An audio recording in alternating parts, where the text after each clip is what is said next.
Hello everyone, welcome to our channel PCB Baba. आज हम लोग पढ़ने वाले हैं एक नए चैप्टर को जिसका नाम है सल्तनत ऑफ दिल्ली। यह सल्तनत ऑफ दिल्ली चैप्टर का पार्ट 1 है। इसके बारे में हम लोग देखने वाले हैं। सल्तनत ऑफ दिल्ली के 1206 एडी से लेकर 1526 एडी के बीच में जिन जिन लोग का शासनकाल रहा उसके बारे में हम लोग जानेंगे और इसी समय को हम लोग कहते हैं सल्तनत पीरियड।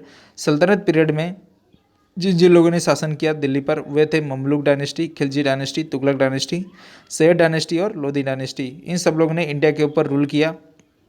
और मोहम्मद गौरी के बाद जो उनके कमांडर थे कुतुबुद्दीन ऐबक, यह जो सत्ता में आते हैं और दिल्ली के ऊपर अपनी डायनेस्टी को बसाते हैं जिनका नाम है ममलूक डायनेस्टी। देखिए मोहम्मद गौरी जो होते हैं ये जो है बिलोंग करते हैं गौर को, जो अफगानिस्तान में आता है।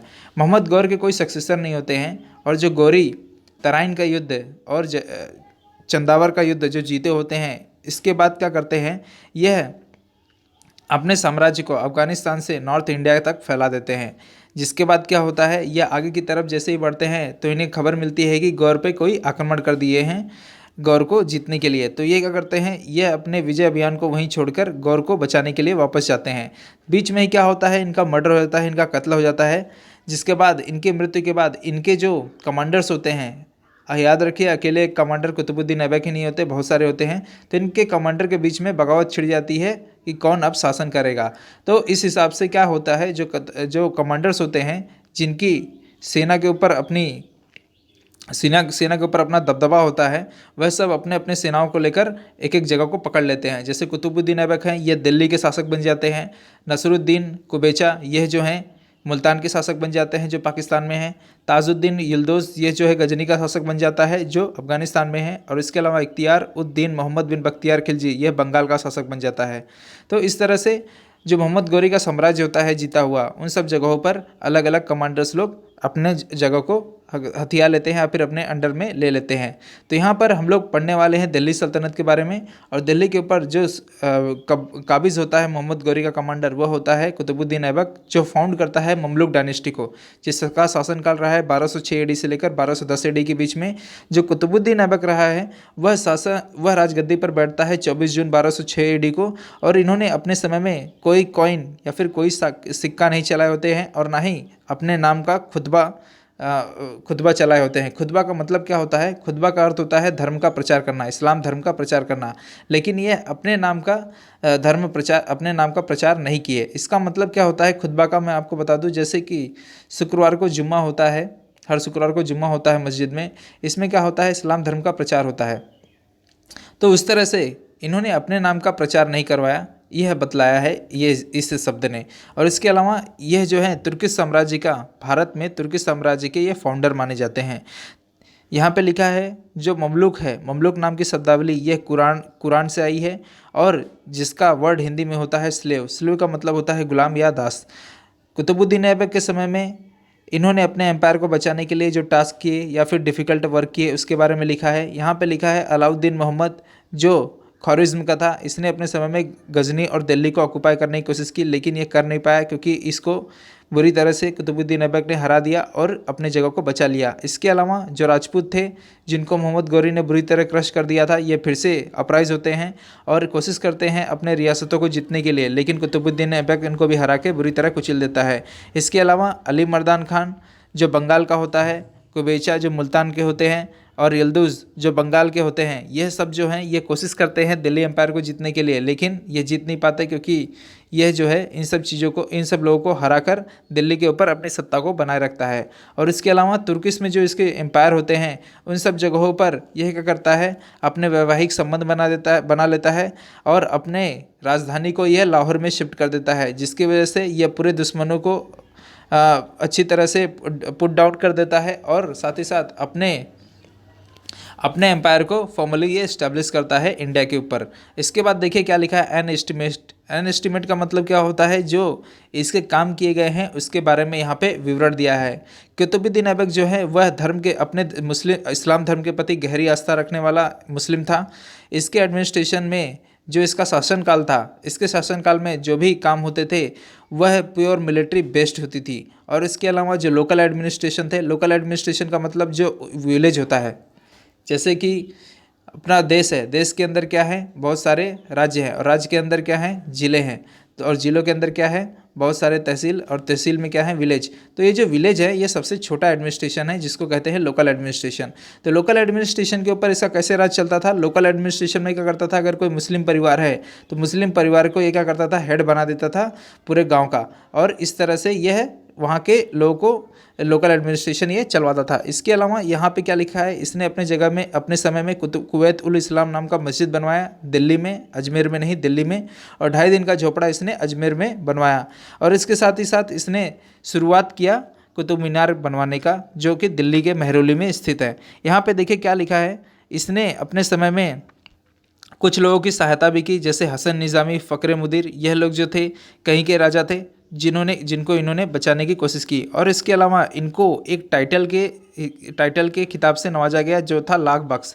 लाख बख्श का मतलब होता है लाखों का दान देने वाला। इसका मतलब यह अपने स्वभाव से उदार प्रकृति का था।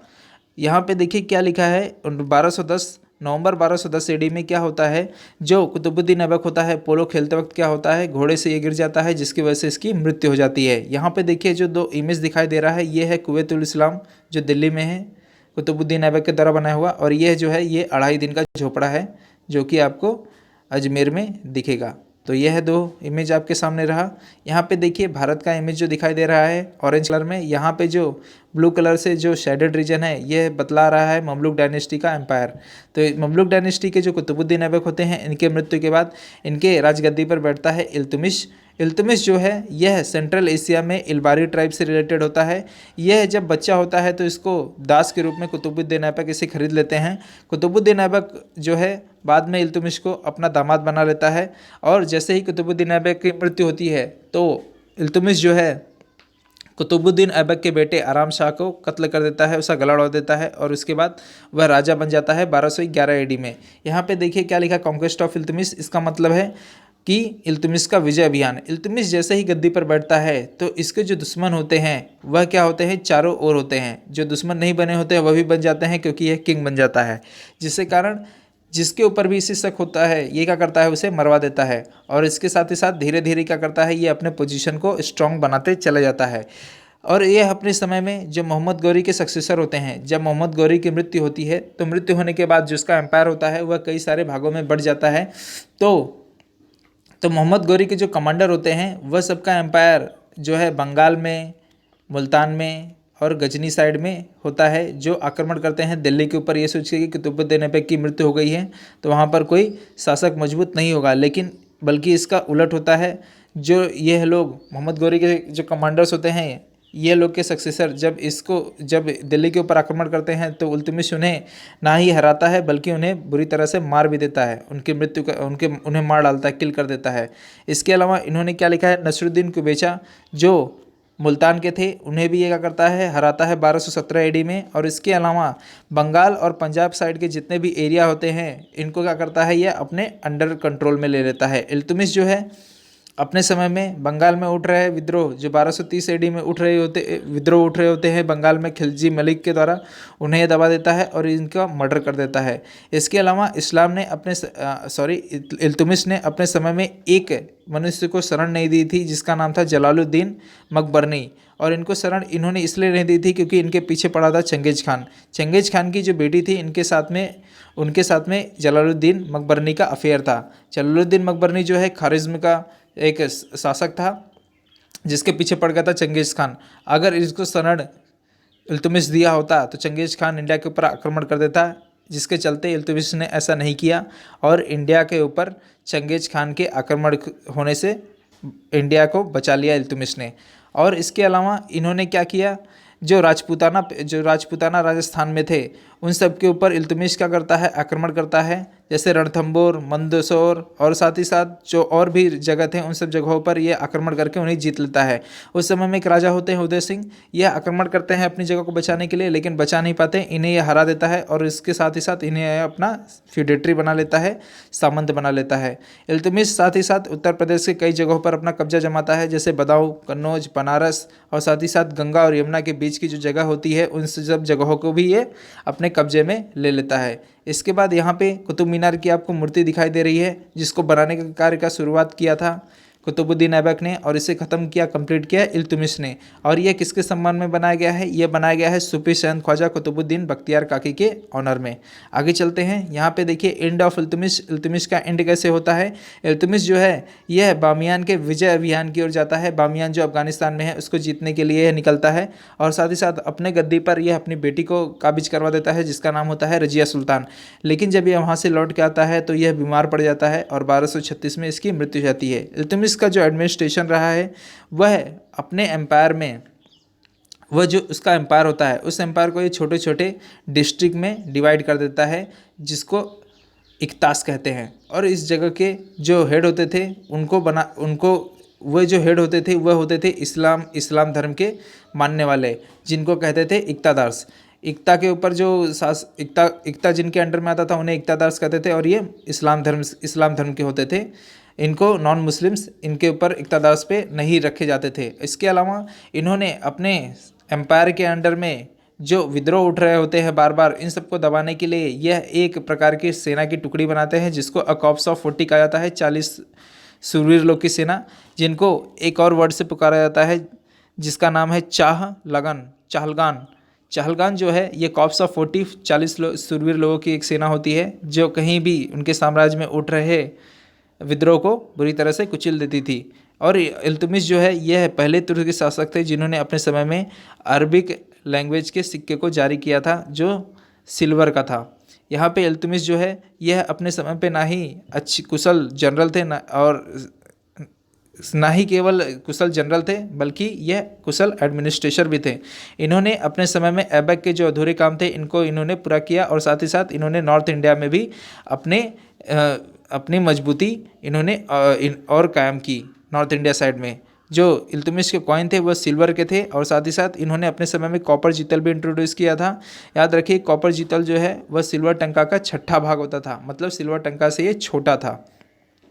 अब इल्तुतमिश के बाद गद्दी पर बैठती है रजिया सुल्तान, जिनका शासनकाल रहा है 1236 से लेकर 1240 ईडी पर। यह जब गद्दी पर बैठती हैं तो इनके समय में एक फिरोज शाह नाम का जो दरबार में होता है ये इनके खिलाफ बगावत करता है और कोशिश करता है गद्दी पर बैठने की, लेकिन रजिया सुल्तान जो है इसको मार के ये साबित करती हैं कि ये शासन करने लायक हैं। लेकिन इनके दरबार में जो मंत्री होते हैं ये सब क्या करते हैं, इनके खिलाफ षड्यंत्र रचते हैं इन्हें गद्दी से उतारने के लिए, जिससे कारण क्या होता है इनका शासनकाल ज़्यादा दिन तक नहीं चल पाता है। और हालांकि रजिया के जो सक्सेसर होते हैं वो भी ज़्यादा मजबूत नहीं होते, वे वीक होते हैं, जिसके कारण इनका जो दिल्ली सल्तनत है वो धीरे धीरे क्या होता है कमज़ोर होने लगता है। 1240 से लेकर 1264 ईडी के बीच में जितने भी चीज़ें जो भी शासनकाल इनका रहा ये ज़्यादा दिन तक चल नहीं पाया। लेकिन इसके बाद आते हैं एक महत्वपूर्ण शासक जिनका नाम होता है बलबन, और यह दिल्ली सल्तनत के साम्राज्य को संभालते हैं 1265 से लेकर 1287 ईडी तक।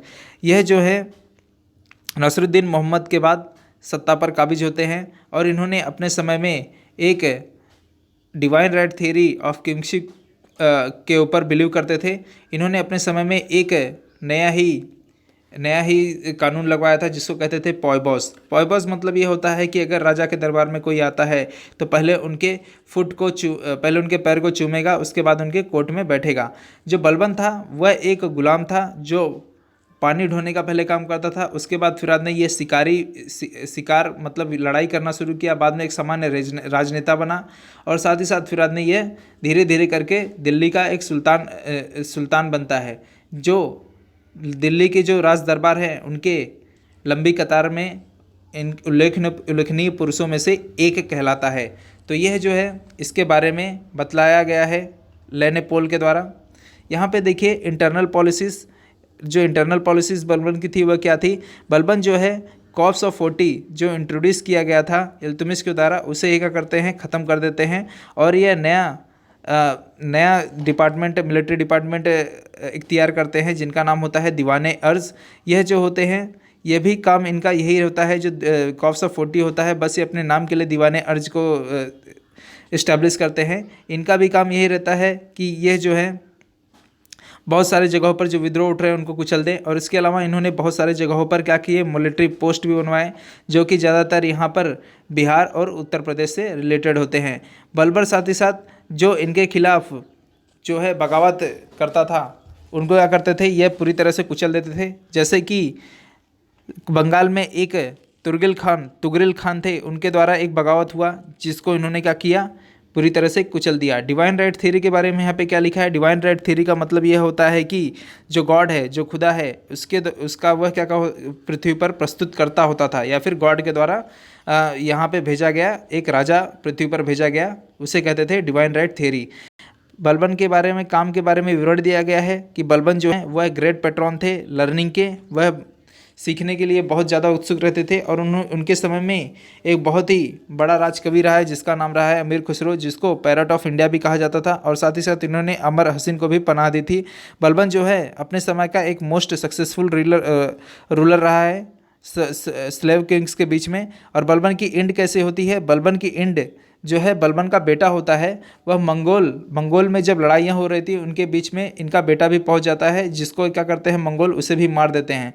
और इसकी खबर जब बलबन को मालूम पड़ती है तो बलबन बहुत ही ज़्यादा शॉक्ड हो जाता है। और इसके कारण क्या होता है, वह दुख में, गम में डूब जाता है और फिर उस गम से उबर नहीं पाता, जिसके कारण 1287 AD में इसकी मृत्यु हो जाती है।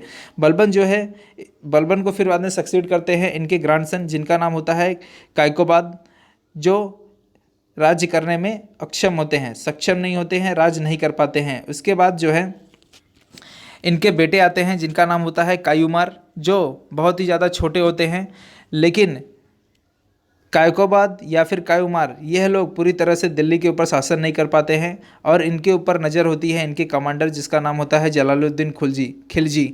यह जलालुद्दीन खिलजी कायकोबाद और कायूमार को मारकर दिल्ली का फिर शासक बन जाता है। और यहाँ से ममलूक डायनेस्टी ख़त्म होती है और इसके बाद से खिलजी डायनेस्टी की शुरुआत होती है। तो खिलजी डायनेस्टी के साथ में हम लोग मिलेंगे अगले लेक्चर में, तब तक के लिए खुश रहें, गुड बाय।